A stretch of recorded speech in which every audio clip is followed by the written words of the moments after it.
Imagine building an international airport, not on land, but in the middle of the ocean, where the entire island slowly sinks.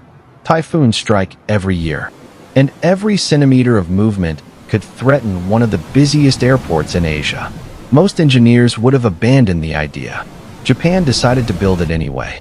Airports are usually built where the ground is stable.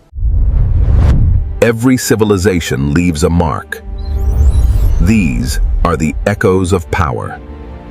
Large open fields, flat terrain, strong foundations. Because modern runways demand extraordinary precision, even small ground movements can affect long-term operations. But during the late 20th century, Japan faced a problem unlike almost any other country. Its major cities were growing rapidly. Air travel was exploding. Existing airports were operating near capacity. Expanding them wasn't easy. Surrounding neighborhoods left little room for new runways. Aircraft noise created increasing opposition from nearby communities. Finding suitable land near Osaka became almost impossible. Japanese engineers considered an idea so ambitious. It sounded almost impossible. If there wasn't enough land, why not build new land? Not by reclaiming the shoreline, but by constructing an entire artificial island several kilometers offshore. The result would become Kansai International Airport, one of the most remarkable airport engineering projects ever attempted. But creating an island was only the beginning. Keeping that island alive would become the real engineering challenge. From an engineering perspective, building an airport offshore makes very little sense. The ocean is constantly moving. Waves erode structures. Saltwater corrodes steel. Storms generate enormous forces. And unlike solid ground, the seabed itself can shift under heavy loads. So why would engineers intentionally choose such a location? The answer begins with geography. Japan is a mountainous country where flat land is extremely limited. Around major cities like Osaka, available space had already been consumed by homes, factories, ports, and transportation infrastructure. Constructing another large international airport on land would have required relocating entire communities while creating years of disruption. Noise created another major obstacle. As aircraft became larger and air traffic increased, communities near existing airports demanded stricter noise limits. Building farther away from residential areas became one of the few realistic solutions. An offshore airport solved both problems at once. Aircraft could approach over open water instead of densely populated neighborhoods. Engineers also gained complete freedom to design long runways, taxiways, terminals, and future expansion zones without being constrained by surrounding development. But moving the airport into Osaka Bay created a challenge unlike any traditional airport project. There was no natural island waiting to be developed. Everything had to be built from scratch. First, engineers had to transform the seabed into land. Then they had to ensure that land could safely support millions of tons of concrete, steel, aircraft, fuel systems, and terminal buildings for decades to come. That raised an extraordinary engineering question. How do you build an island that won't disappear beneath the sea? Before engineers could build an airport, they first had to build the ground beneath it. The chosen site lay several kilometers offshore in Osaka Bay. There was no natural island, only soft marine clay, covered by seawater. Building directly on this seabed would have been impossible. The clay was highly compressible. Under enormous weight, it would slowly deform. An airport requires extraordinary precision. Even small changes in elevation can affect drainage, runway performance, and long-term structural stability. Engineers began by constructing a massive seawall around the future island.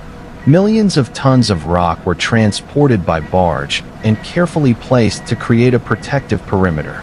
Only after this giant enclosure was completed could land reclamation begin. Sand and rock were dredged from nearby locations and transported continuously into the enclosed area. Ship after ship arrived, day and night. For months, gradually, the sea disappeared. A new island emerged above the waterline, but appearances were deceptive. The real challenge remained hidden beneath the surface. The enormous weight of the reclaimed land immediately began compressing the soft clay below. Engineers knew the island would sink. The question wasn't if, it was how much. And predicting that movement would become one of the most complex geotechnical calculations ever attempted on an airport project. Imagine spending billions of dollars building an artificial island, knowing it will begin sinking the moment construction is complete. Most projects would consider that a catastrophic failure. For Kansai International Airport, it was part of the design. Long before construction began, geotechnical engineers drilled deep beneath the seabed, collecting hundreds of soil samples. Laboratory testing revealed thick layers of soft marine clay extending dozens of meters below the bay floor. Completely preventing settlement wasn't realistic. Instead, engineers decided to predict it. Advanced computer models estimated how the clay would compress under the weight of the reclaimed island. The calculations suggested that most settlement would occur during the early years, gradually slowing as the soil consolidated. To manage this process, the island was intentionally built higher than its final operating elevation. In simple terms, engineers gave the airport extra height, knowing nature would slowly take some of it away. Even the foundations of the terminal buildings were designed with adjustable support columns. As different parts of the island settled at slightly different rates, engineers could carefully raise sections of the structure, keeping floors level without rebuilding the entire building. It was an extraordinary concept. Instead of resisting settlement, the airport was engineered to adapt to it. But keeping buildings level solved only part of the problem. The greatest challenge was still ahead. How do you build a runway capable of supporting hundreds of heavy aircraft on an island that never completely stops moving? A modern passenger aircraft can weigh hundreds of tons during takeoff. Every landing transfers enormous forces into the pavement below. Normally, runways depend on stable ground to distribute those loads evenly. Kansai International Airport had no such luxury. The reclaimed island continued settling beneath the surface. If one section settled faster than another, the runway could gradually become uneven. Even small differences in elevation would affect drainage. Standing water increases the risk of hydroplaning during landing. Uneven pavement also accelerates wear on aircraft landing gear and increases long-term maintenance requirements. To overcome this, engineers created a multi-layer foundation system beneath the runway. Compacted fill, high-strength base materials, advanced drainage layers, and carefully engineered pavement work together to distribute aircraft loads while accommodating gradual settlement. The runway itself became part of a continuously monitored infrastructure network. Survey equipment regularly measures tiny changes in elevation across its entire length. Maintenance teams analyze the data, allowing localized adjustments long before settlement affects flight operations. Instead of waiting for problems to appear, the airport is constantly adapting. It's a philosophy that transformed one of the world's greatest geotechnical risks into a manageable engineering process. But surviving settlement wasn't enough. The island also had to withstand one of nature's most destructive forces, the Pacific typhoon. Building an airport in the middle of Osaka Bay solved the problem of limited land, but it exposed the island to another threat. Every year, powerful typhoons sweep across western Japan. They bring hurricane-force winds, towering waves, storm surges, and torrential rainfall. Unlike airports surrounded by mountains or urban development, Kansai International Airport sits completely exposed. There is nothing between the runway and the open sea. Engineers knew the airport couldn't simply resist one extreme storm. It had to survive decades of them. The island's massive seawall became its first line of defense. Built from millions of tons of rock and reinforced concrete, it was designed to absorb wave energy while protecting the reclaimed land from erosion. But protecting the shoreline wasn't enough. Every airport system had to account for severe weather. Runway drainage channels were engineered to remove enormous volumes of rainwater before it could affect aircraft operations. Navigation equipment was designed to continue operating during extreme wind conditions. Critical electrical infrastructure was placed and protected to reduce the risk of storm-related failures. Weather monitoring systems continuously track wind speed, wave height, air pressure, and approaching storm cells. If conditions exceed operational limits, flights can be delayed or diverted long before safety becomes a concern. This layered engineering philosophy ensures the airport remains resilient rather than relying on a single protective structure. Because in coastal engineering, there is no such thing as one perfect defense. Everything works together. Yet despite surviving powerful storms year after year, nature continued applying another force, one that never stopped: gravity. Even after construction was complete, the island continued settling. Not dramatically, not suddenly, but constantly. The soft marine clay beneath the airport slowly compressed under millions of tons of reclaimed land, terminal buildings, runways, fuel systems, and supporting infrastructure. Every millimeter mattered. An airport demands extraordinary precision. Runways must maintain carefully controlled slopes. Taxiways require accurate elevations. Drainage systems depend on gravity to function correctly. If settlement became uneven, water could collect where it shouldn't. Aircraft operations could be affected. Instead of waiting for problems, engineers monitor the island continuously. Thousands of survey points are measured on a regular basis. Laser instruments, GPS monitoring systems, and precision leveling equipment detect even tiny changes across the airport. The collected data is compared with long-term settlement models developed decades ago. When adjustments become necessary, maintenance teams act before the changes affect operations. Some sections of pavement are resurfaced. Drainage systems are recalibrated. Building supports are carefully adjusted using specially designed foundation mechanisms. This philosophy is known as adaptive infrastructure management. The airport isn't treated as a finished project. It's treated as a living engineering system that evolves throughout its lifetime. And perhaps that's why Kansai continues operating safely despite being built on ground that engineers always knew would move. But keeping an airport functional isn't only about the island. It's also about keeping millions of passengers connected to the mainland. An airport isolated in the middle of a bay serves little purpose. Passengers, cargo, emergency services, fuel, food, and maintenance equipment all need reliable access every single day. The solution was another engineering project almost as impressive as the airport itself. A massive bridge connecting the artificial island to the mainland, stretching for several kilometers across Osaka Bay. The bridge carries both highway traffic and railway lines simultaneously. Designing it wasn't simply a matter of crossing water. Engineers had to consider ship traffic, strong ocean currents, earthquakes, typhoons, and the gradual settlement of the artificial island. Expansion joints allow controlled movement caused by temperature changes and structural forces. Bridge foundations extend deep below the seabed to reach stronger geological layers capable of supporting enormous loads. The railway system provides rapid passenger access directly into the airport terminal. Meanwhile, dedicated highway lanes ensure freight trucks, emergency vehicles, and airport services can continue operating efficiently. Redundancy was another critical design principle.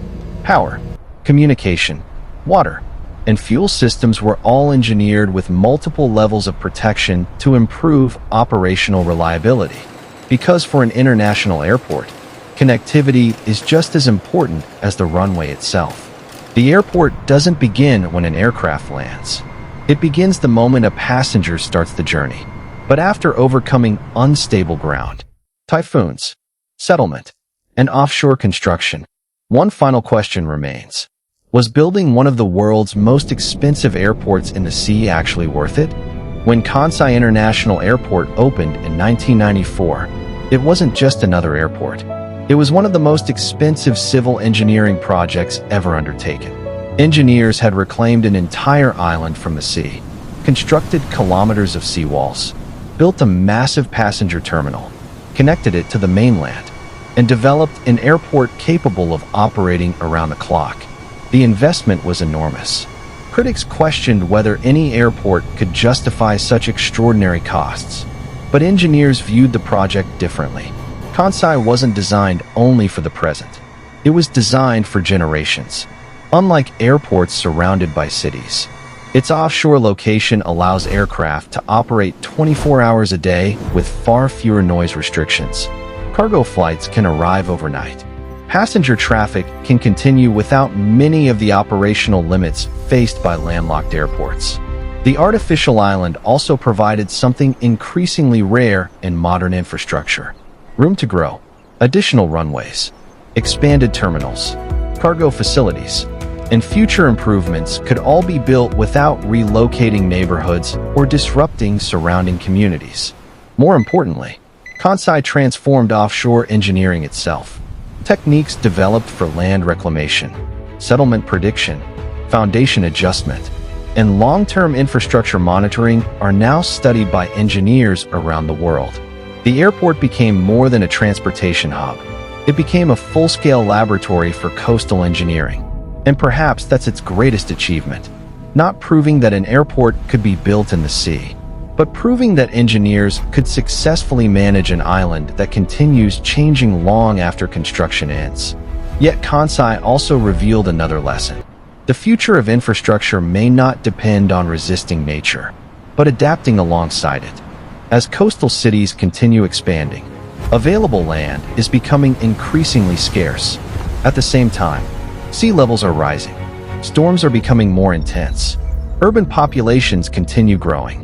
Engineers around the world are beginning to ask a difficult question. If cities can no longer expand inland, should they expand outward? Projects inspired by offshore engineering are already appearing across the world.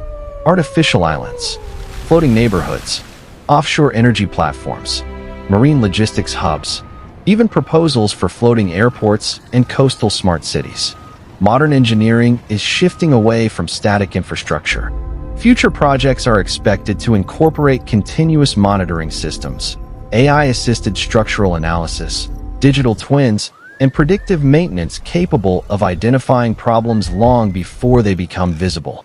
Instead of constructing buildings designed to remain unchanged for 50 years, engineers are creating infrastructure capable of adapting throughout its lifetime.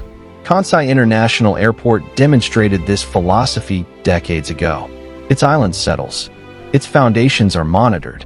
Its structures are adjusted. Its engineers continuously respond to changing conditions. The airport is never truly finished. It's constantly evolving.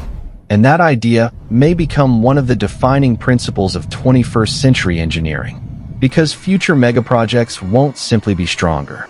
They'll be smarter. Every day, hundreds of aircraft land on Kansai International Airport.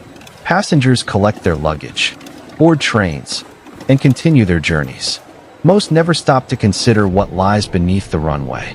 Not solid ground, not ancient bedrock, but an island that didn't exist a generation ago. An island created by human engineering, floating above one of the most challenging seabeds in Japan. It continues to settle. It continues to adapt.